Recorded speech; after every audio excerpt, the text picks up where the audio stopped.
What's up, all you beautiful people? Welcome back. We got another episode of Strange Happenings here today, bub. Yeah. It's going to be a good one, yeah? Hot and fresh out the oven. All right. Well, you know, as always, I'm your host, Mikey, the bro host, Bub, and as always, the Wizard Stoner, and Dizbro the bro, behind the scenes, making everything look and sound awesome, as always. Anybody that's hanging out with us here, we appreciate you guys always.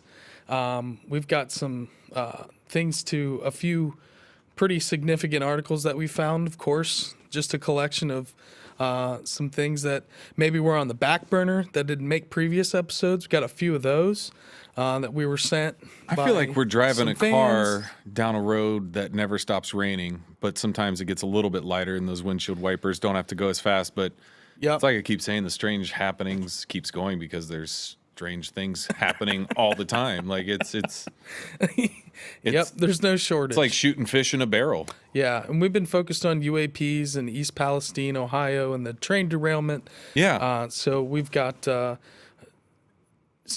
we've got some great topics that we're going to kind of take a little bit of a left turn on this one. So we've got some good ones, I think. Absolutely. I think we have some really good ones. Do you have any mentions, any shout outs you want to do this week? I know we didn't pull analytics and do all that. I mean, I can pull it up real quick and go through it because I always think it's fun. Yeah, absolutely. I don't know what Mikey's take is on it. Yeah, we appreciate our audio platforms are really starting to do well. So we appreciate everybody that's been listening on Spotify, Apple Podcasts, Google Podcasts. Wherever you guys are listening to the show, we appreciate the heck out of you. We just had our highest week ever of audio downloads. Very so cool. Thank you, everybody, for listening, tuning in, downloading that. New listeners all over the country. Japan is creeping up in the rankings. Yeah. So it's always cool to see people across seas and that somehow found our little show. And like we said, maybe it's a VPN.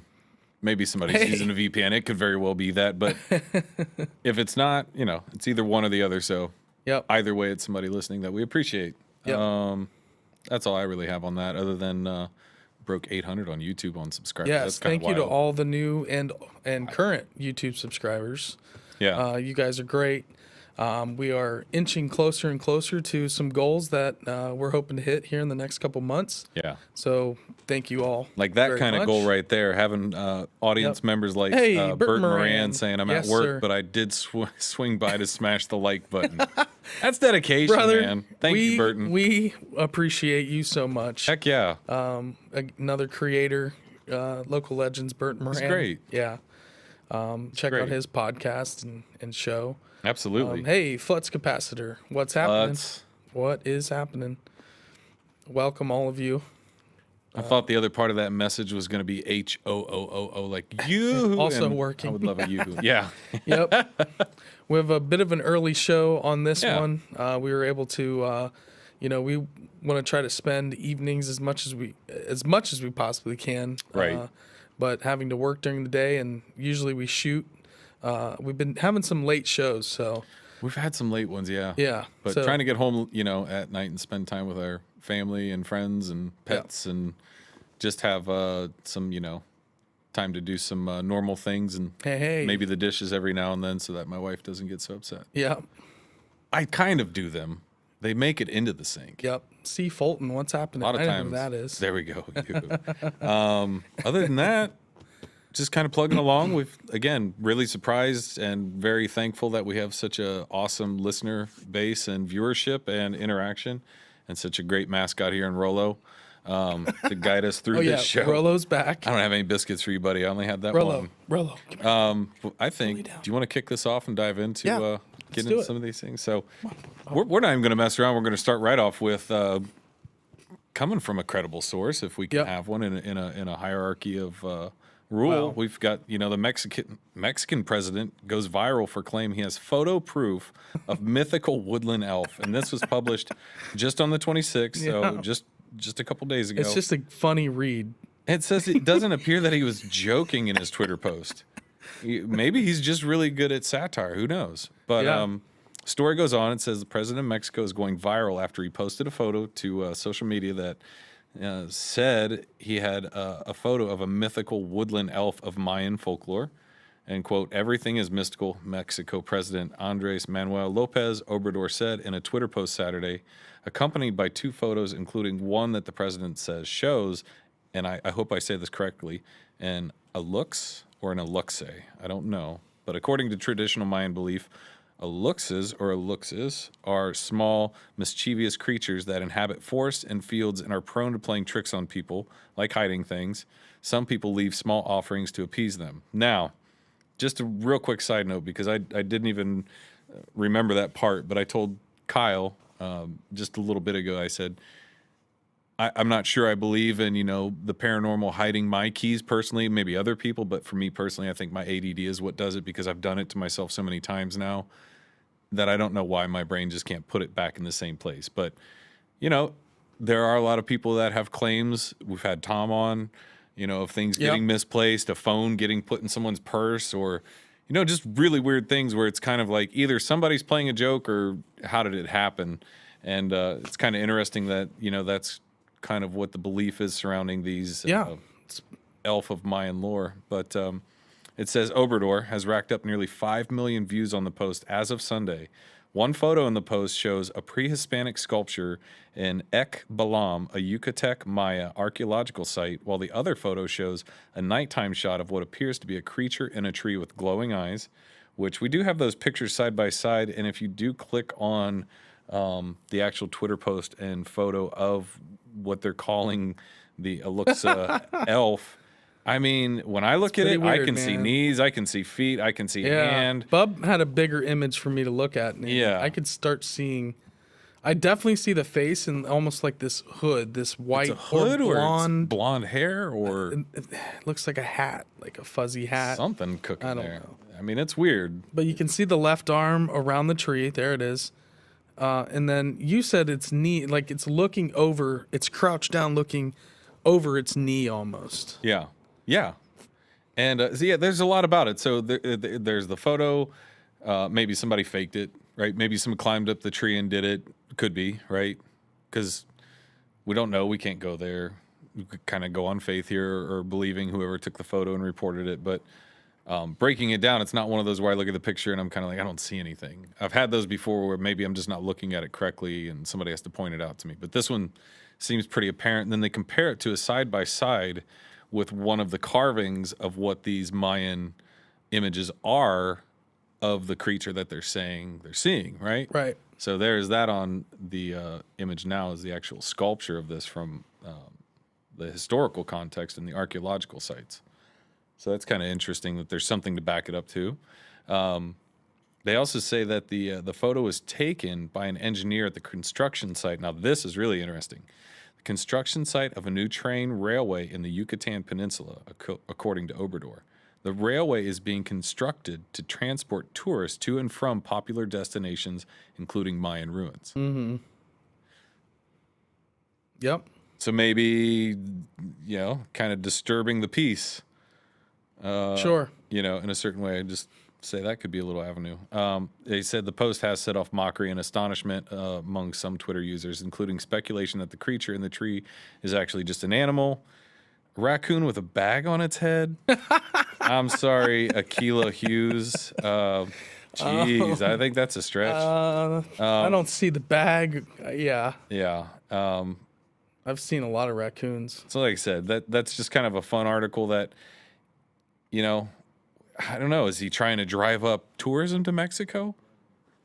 Maybe. Who knows? Maybe he's the best PR spin artist there ever was. Well, I know maybe everybody's going down to the Yucatan now looking for the Aluxa. Here's the thing. He's been taking a lot of heat with how he's handled the cartels and the chaos down there. Okay. So, could be just a nice little diversion from all the craziness that's happening with, the next generation cartels that are coming up in Mexico, and they're, infighting right now, and it's just a lot of chaos. Right. So maybe this is just a little distraction or something. Take a little heat off. Yeah.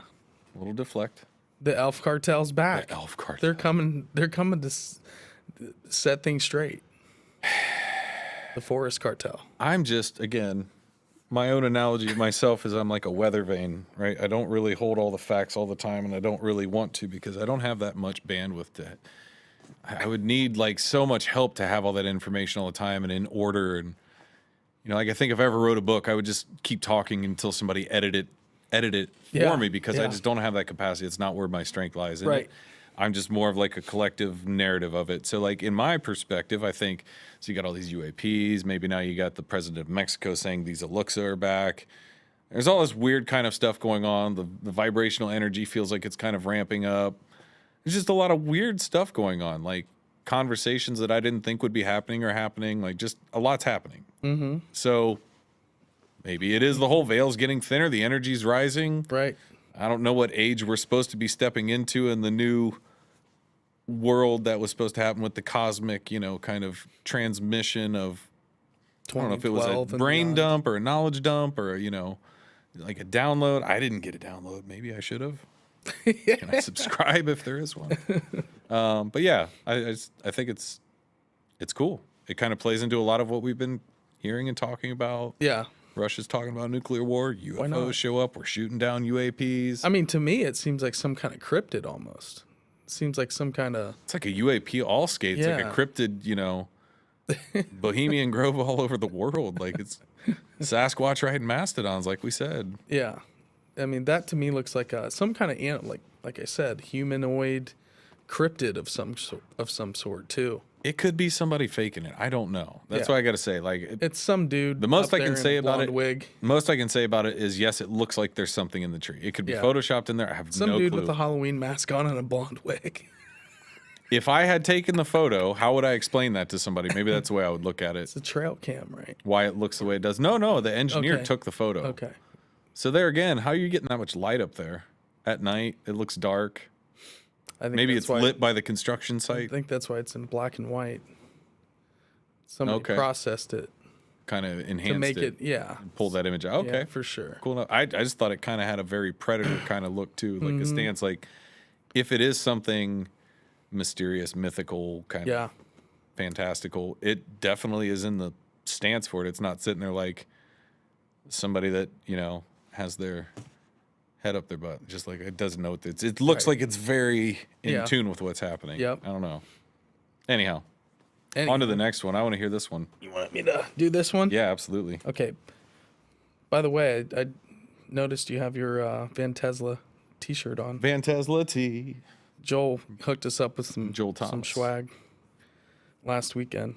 I just love the horse on it with the wings and the Pegasus. Yeah, it's such a cool design. It reminds me a lot of... Flip your laptop down. Yeah, it reminds me of when I've been to the Denver International Airport a few times and the blue Mustang they have outside. Oh, yeah. And I was at the Denver International Airport before they took off all of the murals they used to have with like the swastika wielding, flaming knife with weird kids and gas masks. And you're like, where the hell am I? And why is this on an airport? And what does this have to do with any? No, I don't think it is. I thought they took them down. Okay. I think they did because I feel like we've been through there a number of times and I've not seen them since the first time I've gone through that airport. But I could be wrong. Somebody correct me if I'm wrong. Weird. But, it's not the norm. Yeah.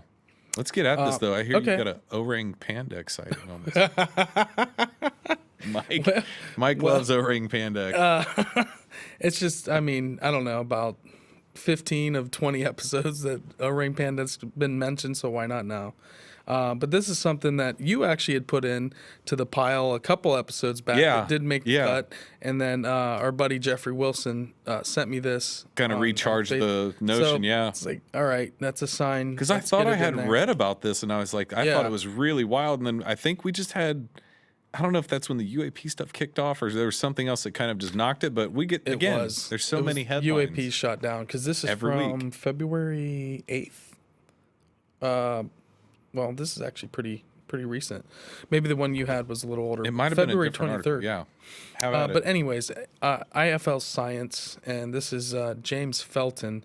Anthropologists believe an ancient human species may have been sighted on Flores Island, which is where the Homo floresiensis was recovered and found. I think it was around 10 years ago, which they call the Hobbit person. Right. So, and that skeleton was supposed to be really, really old, though. Right.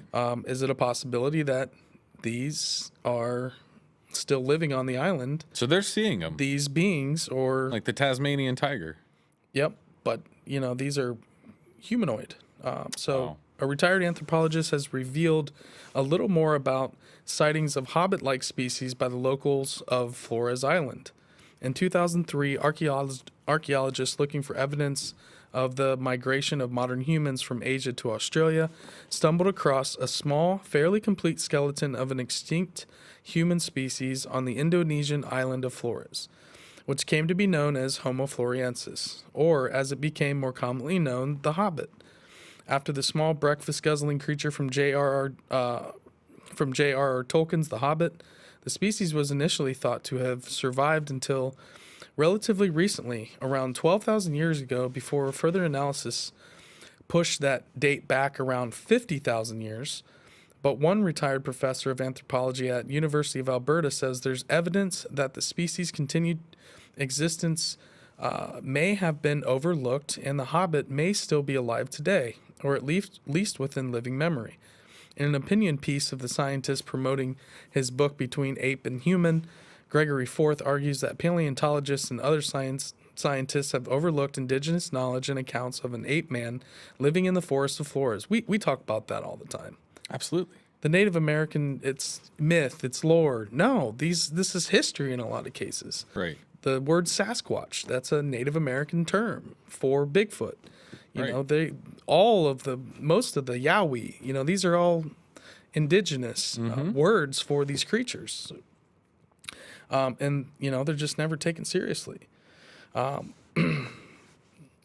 so he says, my aim in writing the book, in this book, was to find the best explanation that is the most rational and empirically best supported of Leo accounts of the creature. Forth wrote in a piece, these include reports of sightings by more than 30 eyewitnesses, all of whom I spoke with directly, and I concluded that the best way to explain what he told me is that a non-sapiens hominin has survived on Flores to the present day or very recent times. That's wild. He writes that local folk zoologist by the Leo people, Lio people inhabiting the island contains stories of humans transforming into animals as they move and adapt to new environments, which he likens to a type of Lamarckerism, the inheritance of acquired physical characteristics. Okay.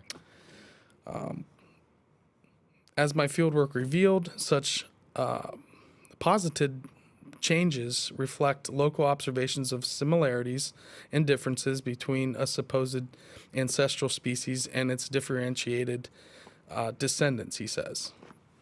So the Lio identify these creatures as animals, not having the complex language or technologies that humans possess. However, their eerie similarity to humans is noted. They are described as standing upright and walking on 2 feet, as well as being relatively hairy.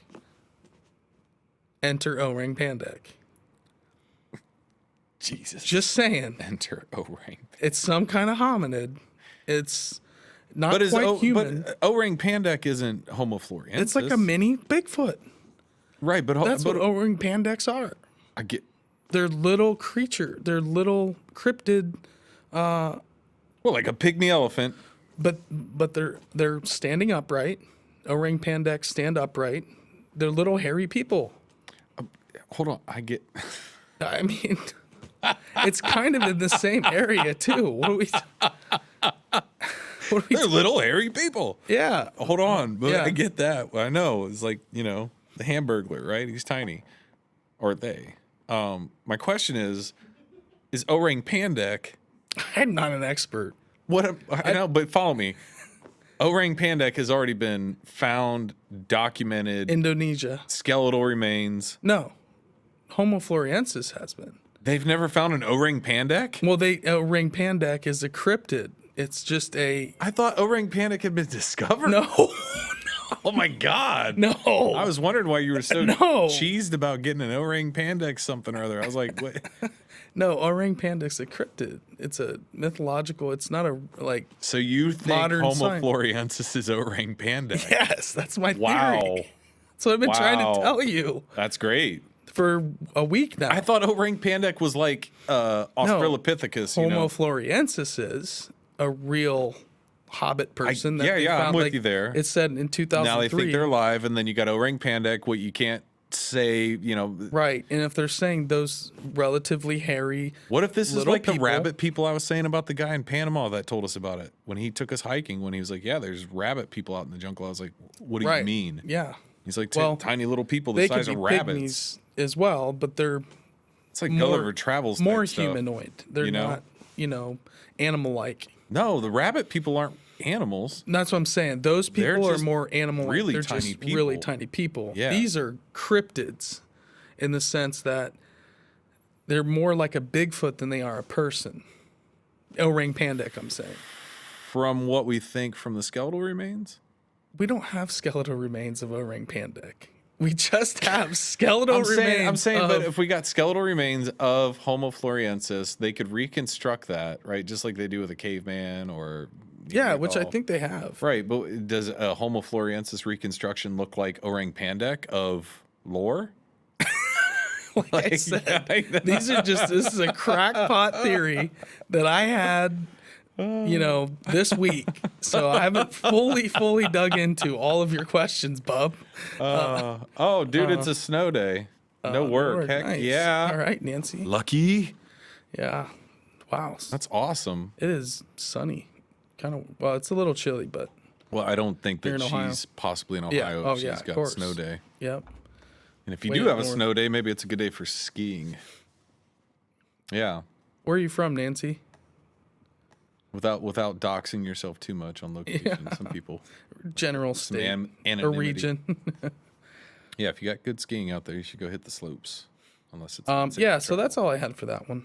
Now that we debated the existence of orang panda being the reality of I just orang want you to panda know being now that Homo I'm like floresiensis. on team orang panda like before I was on team Sasquatch. Right. See? That's right.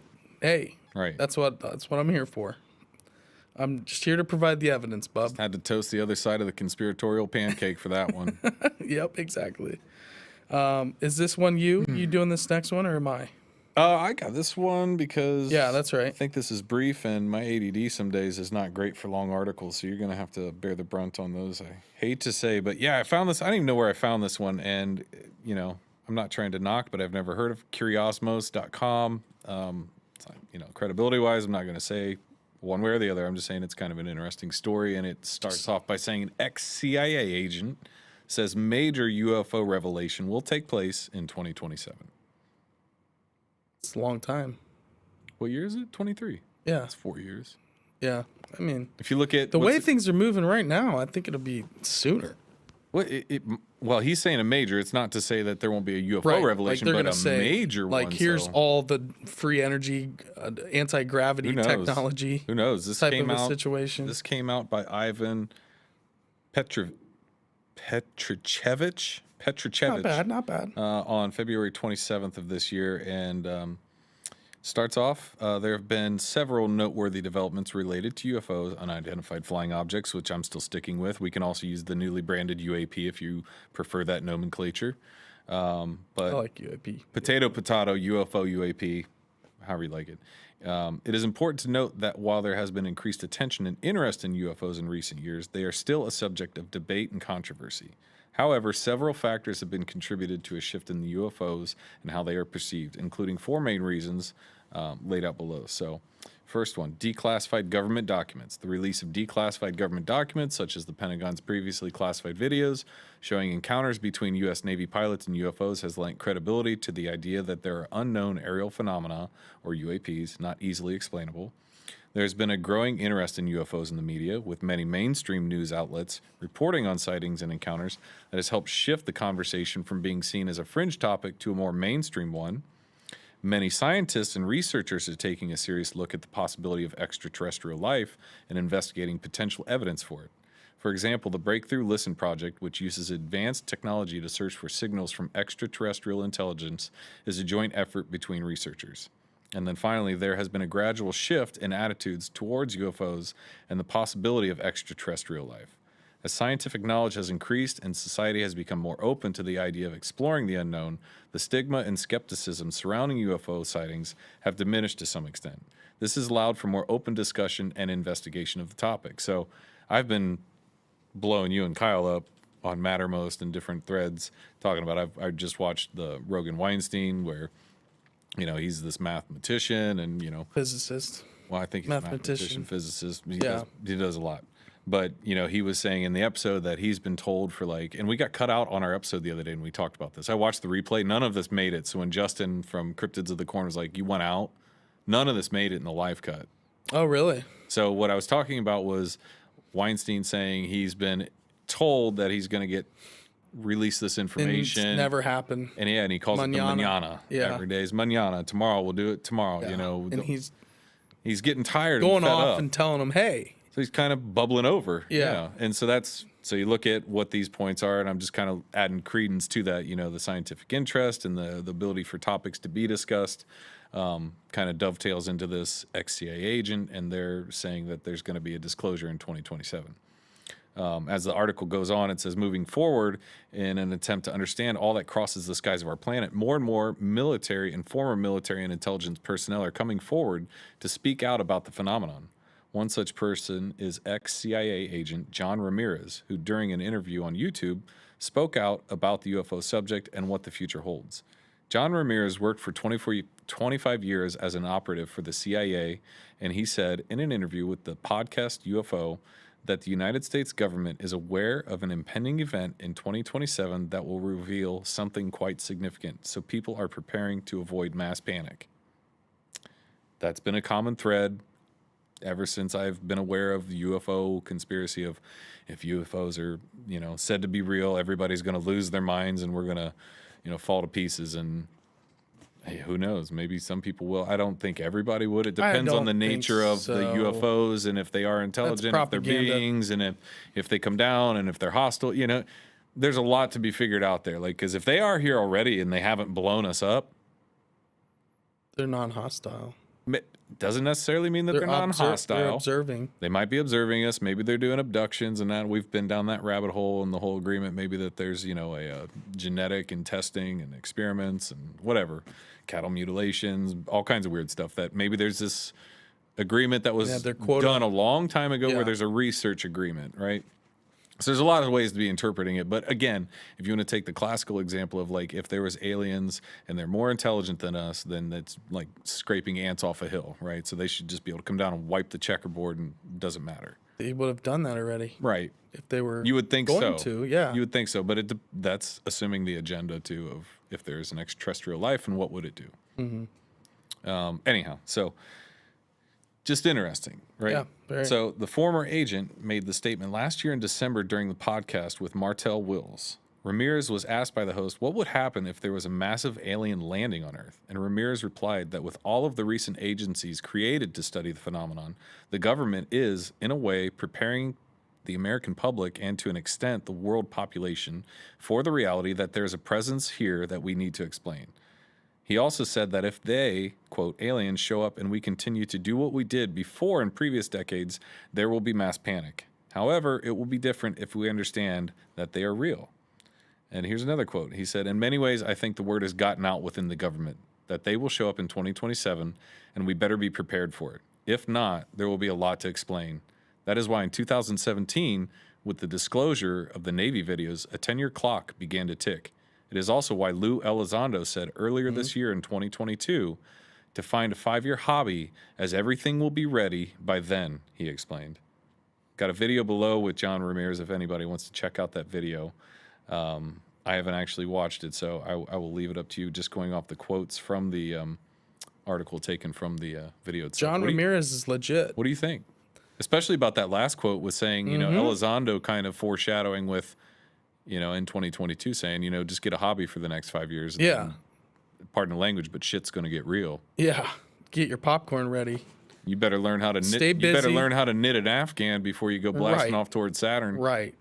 It ain't gonna be like your grandma's Afghan. I guarantee you that. You're gonna see Betty and Barney Hill coming down like, you know, still 20 years old because they've been cloned and out in outer space. Like maybe Betty and Barney Hill haven't been real since they were abducted.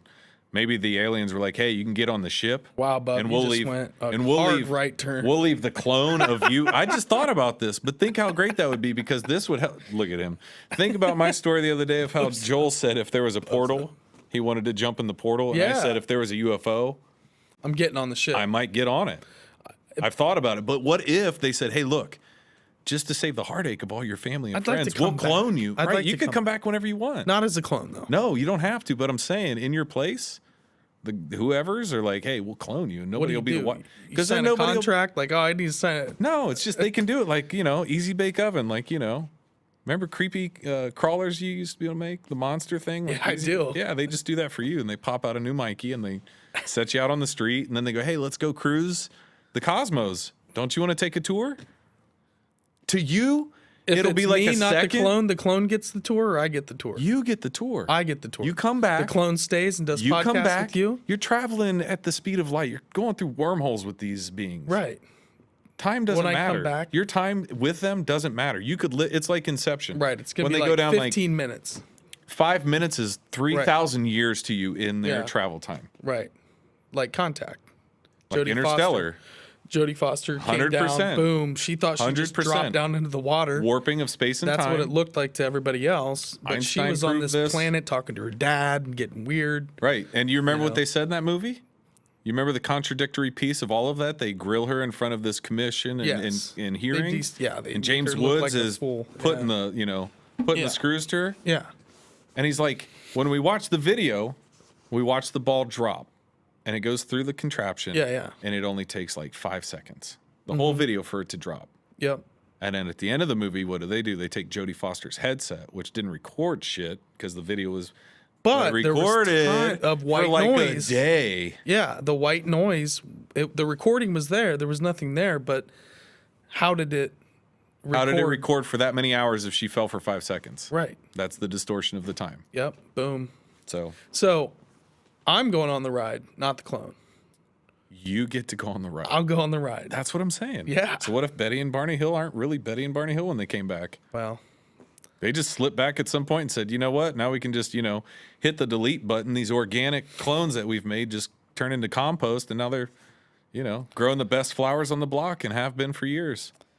Well, I don't know about that, but anything's possible, bub. Fixing a lawnmower like Beldar. Give me that spark plug. Oh my God. Did you just have a Coneheads reference? Coneheads is incredible. Chris Farley might be his best role ever in Coneheads. Very underrated role. A Chris Farley role. When he very small top part of that car off, makes that movie. And he goes, "I find you unacceptable." And Chris Farley goes, "Yes, sir." That's all he says. He just rips it open like a tuna can. Oh, jeez. Oh my God. Oh, Born Not to Run. Yeah, I'm either. If it's the portal like Rick and Morty, or if it's the ship. Yep. I'm definitely getting on the ship. The portal, that's a roll of the dice, bro. Again, I'm gonna leave the clause in there that before I jump in the portal, there's a clone offered to me that, you know, it's kind of my you've seen saving Stargate. Point of like a video game of like Justin was on Earth, and this is where his clone NPC saves him, and we're gonna put him right back to that clone whenever he gets done traveling through the portal with clone Rick and Morty. Just kind of gets put in the cryogenic tank for a while. Yeah. Do you get its No, you just hit a button when you transported? come back and it just decomposes. And when you need another one, they just give you another one. But what about the clone's memories of doing podcasts with you and having my life for that time? I mean, but it really wasn't your life. I mean, if you want those memories, I guess you could. How do you just gonna pop back in and dude, like, Michael J. pretend Fox, Doc Brown, you could leave. You're before on it episode happened. 200 when I come back. This is episode. No, I'm not. No, I would come time back. will not pass. You're going so fast, time doesn't pass even really. I don't know how to explain it any better than that. Like, yeah, I'm not a math fan. We've said this before. I'm not good with math. No. Put me on the soapbox of math trials. So the next article, now that we have time travel and interstellar space completely figured out, Let's move on.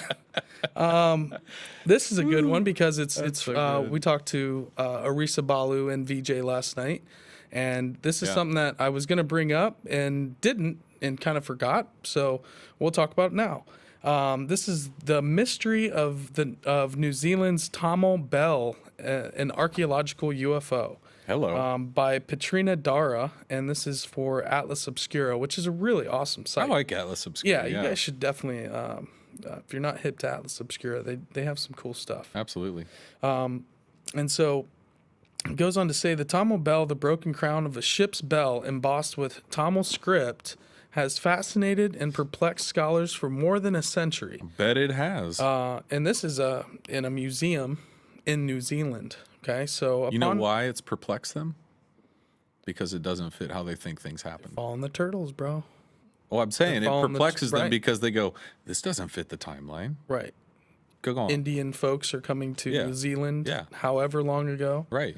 Upon his arrival at the Maori village in the lush North Island forests of New Zealand, sometime in the late 1830s, Cornish missionary William Colenso noticed something curious. It was a momentous occasion. Colenso was reportedly the first European to visit the community, but he was distracted by a pot. What? According to his account, Maori women were cooking potatoes, possibly kumara, a sweet potato-like tuber, in a bronze pot over a hearth. Rather than the more traditional method of placing heated stones in the wooden vessel, it was particularly odd because the village had not established trade with foreigners, and therefore thought Colenso had no access to bronze, which was not manufactured on the island at the time. First pause. Go ahead. Can we talk about that? Of course. They don't manufacture bronze. How did it get there? And how did Somebody it get from there? India brought it there. How did it get there with Tamil script? I mean, again, the proof's in the pudding. Why are you guys confused? Mm-hmm. And I don't think anybody's really, from what I was talking to VJ about, I think it's still highly debated artifact. And this is what kicked off a lot of people's research into the subject and why VJ's kind of the next generation. Think how much of this stuff doesn't make it out, though. And all those folks that wrote those books that VJ talked about. Think how many discoveries like this that don't ever get any attention, though, because if people find it, like I have a rough anecdote of this happening, I think off the coast of Brazil, like a Roman ship. Yeah. They found it, they discovered it, they concluded it was there. Yeah. But they were worried if they said they discovered that. Now that gives credence that Brazil possibly had Roman settlers before this and that. And what it does is it starts this whole like, I was here first. Yeah. We really don't need. It sounds stupid, but it's like the Ernest movie where he's like, you can't own a tree, you can't own land, you're a temporary member here. You don't really own anything. And Did you just reference an Ernest movie? Dude, it's a great reference. Scared Stupid or Ernest Goes to Jail? No, OG. Ernest Goes to Camp. Oh, that's the first one. Because the Native Americans have the camp. That's right. And the land wants to build it to construct on it and make like a strip mine. And Ernest is so stupid, but then he learns from the chief the value that, dude, there's a great lesson there. And it really is. I know. You can't own anything. You don't really ever own anything, really. It's all like just renting forever.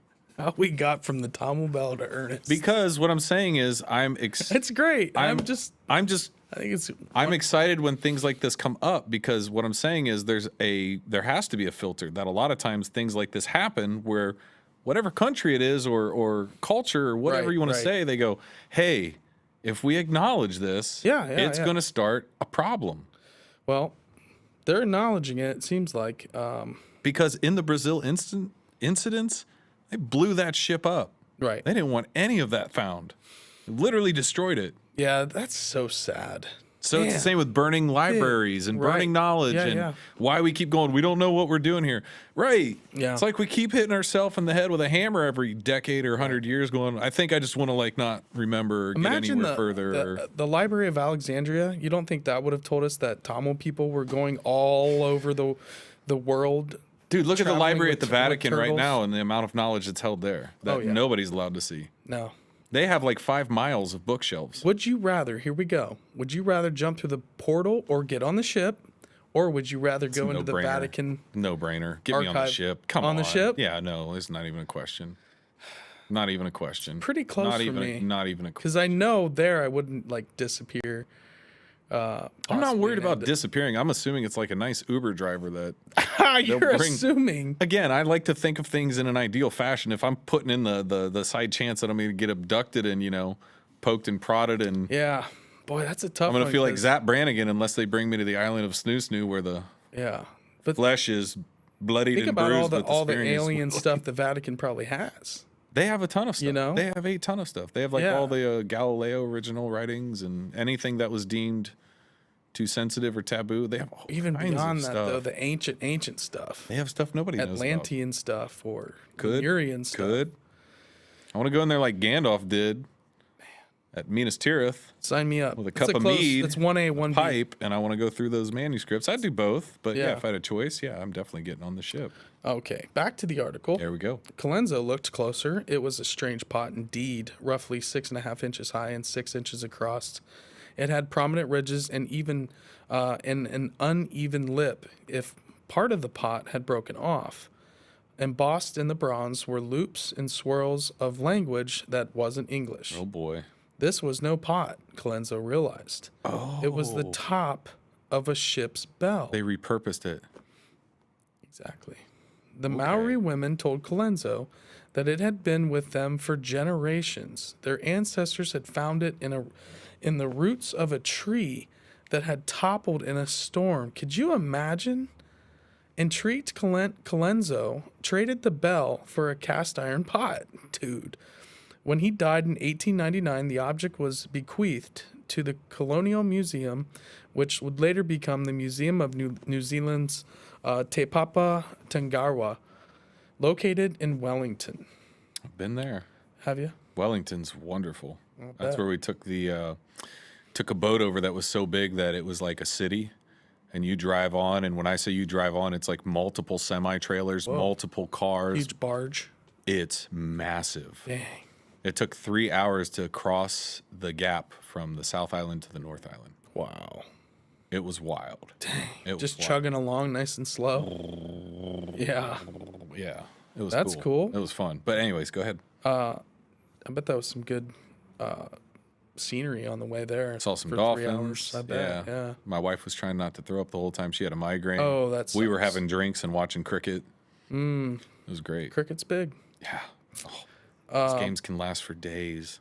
Where did I... You're at for more than a century. Yeah, yep. So for more than a century, scholars puzzled over the object known as the Tamil bell for its embossing writing, which is in Tamil, the language spoken today in southeastern India, Sri Lanka, and Singapore. Most everything else about the bell, including how it ended up in New Zealand, remained a mystery until Nalina Gopal, an inquisitive museum curator from Singapore's Indian Heritage Center, arrived in Wellington in 2019. Wow, that's very recent.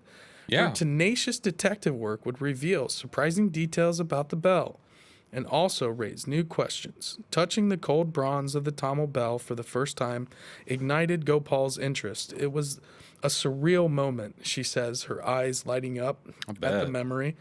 As with Colenso nearly 2 centuries earlier, Gopal was struck by the Tamil bell's incongruence. There are no historical records or archaeological evidence that Tamil seafarers ever sailed to or traded with New Zealand. Simply put, the bell defies explanation. It's like a UFO, Gopal says. The bell's original swell is gone, and only the crown, not much larger than her cupped hands, remains. Its size raises questions about Colenso's original story. Would it have been enough for cooking potatoes? Maybe baby potatoes, Gopal says with a laugh. Gopal dug into the previous theories about the bell. As early as 1822, New Zealand scientist William Maskell believed that the bell might have been in possession of some well-traveled sailor who kept it as a souvenir from a South Asian port, but lost it somehow in the North Island. In her 1996 book, New Zealand Mysteries, historian Robin Gossett suggested that a ghost ship, its crew, having died or abandoned the vessel, might have drifted for thousands of miles before wrecking on New Zealand shores. So here's this image here, a portrait of a missionary, William Colenso. There he is there on the left. There's some sketches that he has of the bell. And one thing, people familiar with the Tamil bell had agreed it must be very old. It looked old after all, and the script had been previously dated to the 14th or 15th century. Gopal, a native Tamil speaker in southern India, dismissed this conclusion immediately. The older Tamil gets, the more difficult it is to read because the further removed from how the script is today, Gopal says, adding that, when she saw the bell, I could read the Tamil. With the help of an archaeologist skilled in analyzing ancient scripts, Gopal discovered that the bell was most likely made in the 17th or 18th century. Next, she turned her attention to the meaning behind inscription and previously had been translated as the bell of the ship in Mohideen books. While the English spelling of the name was uncertain, it might have been Modaheen Bask or Modaheen Bakash. The consensus had been that the bell definitely belonged to a ship owned by Mohideen Books. Gopal discovered otherwise. The bell's inscription translation was quite literal, she says, and I don't think they did much research into who or what Mohideen Books might be. As she scoured the book for more information, she came across the work of J. Raja Muhammad, a researcher based in Tamil Nadu and a former curator of a regional museum there. Muhammad had been trying to solve the bell's mystery since the 1980s. Muhammad had been the first to suggest that Mohideen Books may not have been the owner of the ship, but the name of the ship itself. Gopal and Muhammad combined the forces to learn more. Muhammad pored over maritime archives from Tamil Nadu, while Gopal combed through the documents at the National Archive of Singapore. The shipping records are long, requiring hours of painstaking searches. Their careful work led to an unexpected find.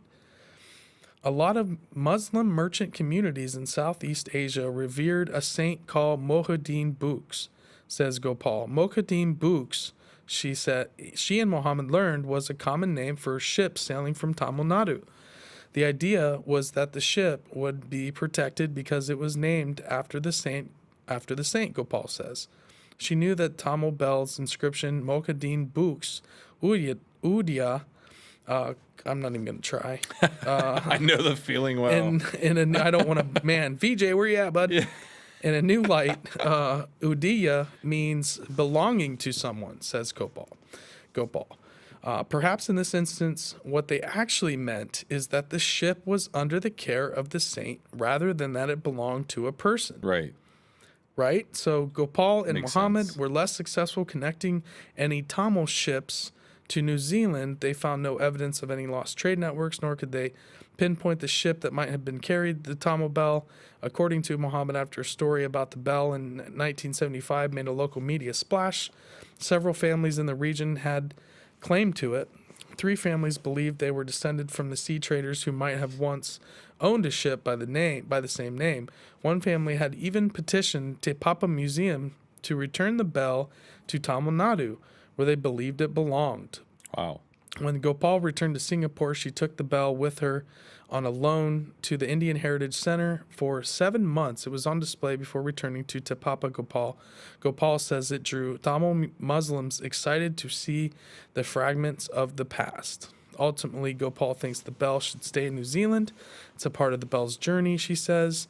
Perhaps, she added, the bell can do as it has apparently always done, move around, visiting different museums, and the way the ship carrying it once pulled into far-flung ports. So, who really knows? I mean, it doesn't seem to be ancient, though, yeah? I mean, that's kind of what... Well, I'd like to talk to VJ a little bit more. It sounds like there's conflicting theories on that between Gopal and some of the other researchers, but it also sounds like even on the messaging of it itself saying, you know, they thought that Mohideen Books was the owner of the ship. And is it you? Yeah. And they're really thinking now that it was more of like how people would say, I'm in God's hands, right? Something like that. What it's more of what they're saying the inscription is translated to. So I don't know. I mean, Maybe they got flung off course, right? I don't know. I don't know how to test that. If you can test it and get a date or time off it metallurgically. It's a cool story. I mean, I just like that this guy found it with these Maori women just cooking their dinner with it. Coming upon it. Yeah, that's kind of the coolest part of the whole story.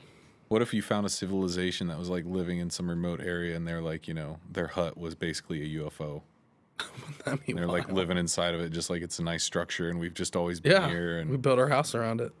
Archaeologists showing up like, what the heck? Yeah. Any other thoughts on that article? No.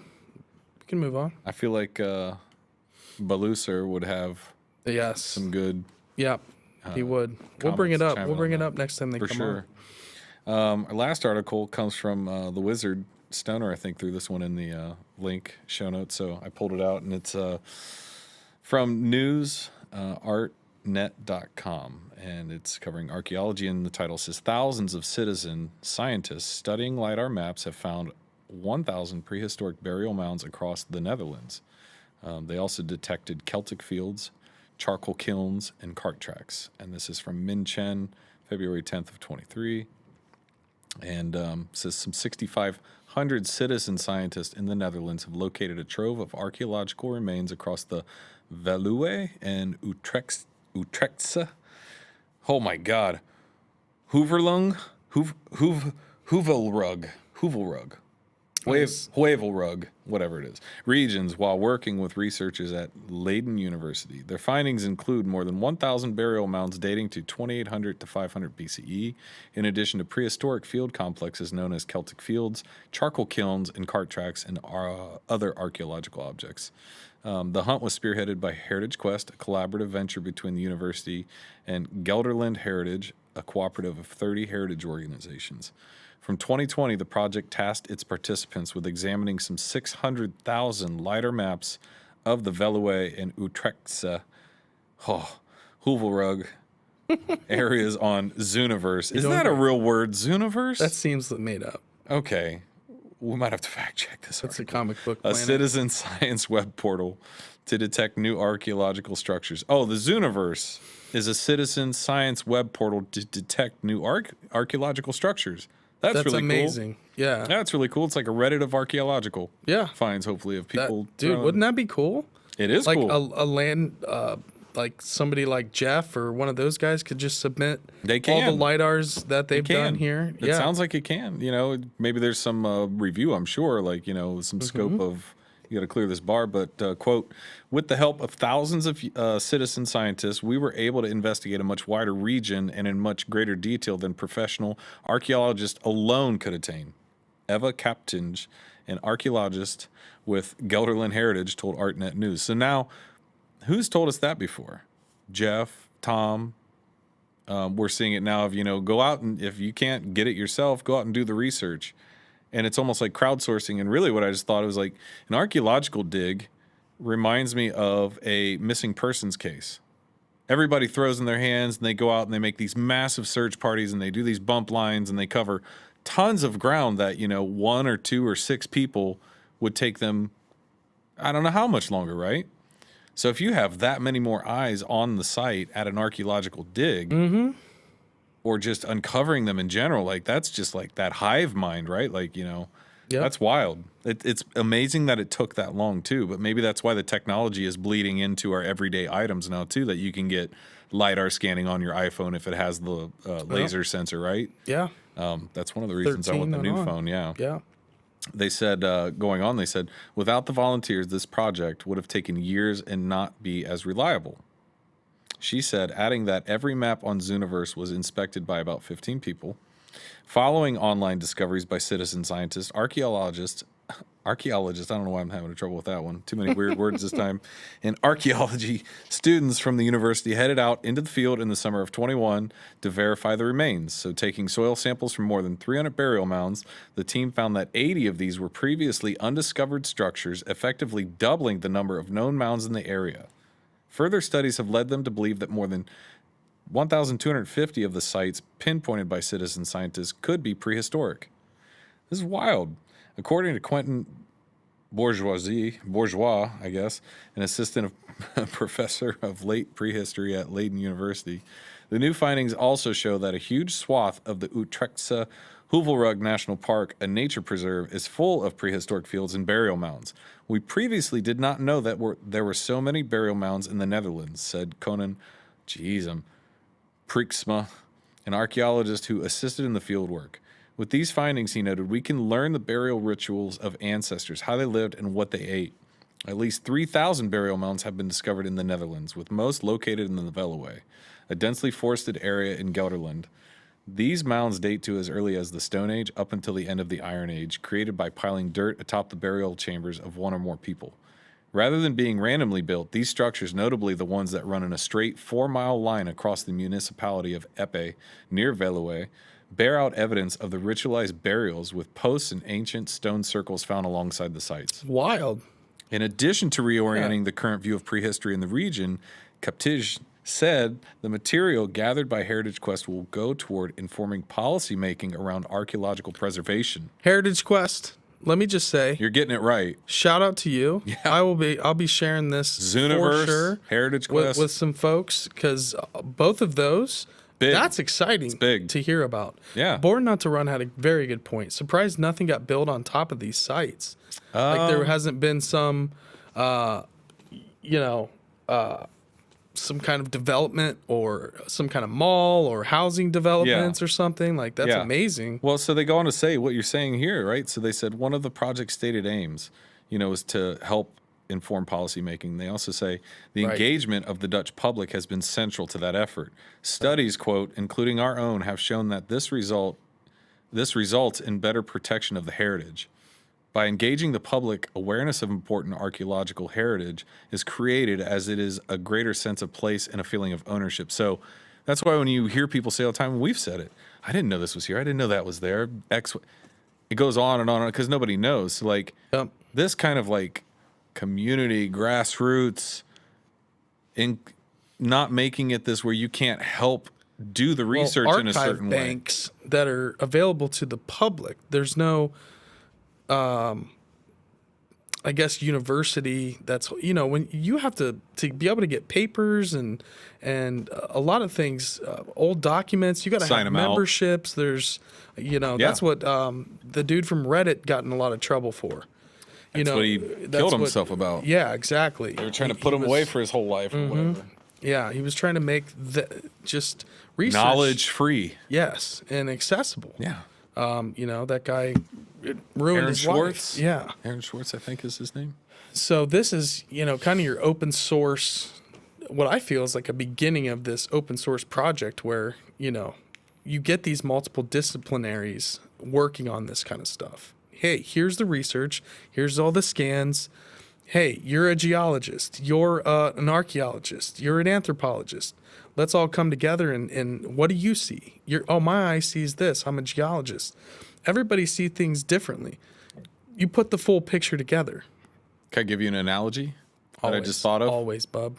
So they say that when you take psychedelics and why people microdose, and when you're on these drugs, your brain, different areas of it, talk to each other that don't normally talk to each other. So maybe your language and reasoning is mixing with your sight for some reason, or your neuroplasticity. Yeah, right. So what I'm saying here is that is kind of an example of saying we need to be neurally plastic with taking different disciplines and allowing them to work together, because we might get better answers out of that rather than saying, no, this is just a geologist area, or this is just an exclusive archaeologist area. So again, that geologist might come in and say, yeah, your theory doesn't match up to how old this rock is, or you know what I'm saying? Like you could have that check and balance of work, but it hasn't been that way yet. And to see it kind of shaping up that way maybe, or even letting citizens participate in it.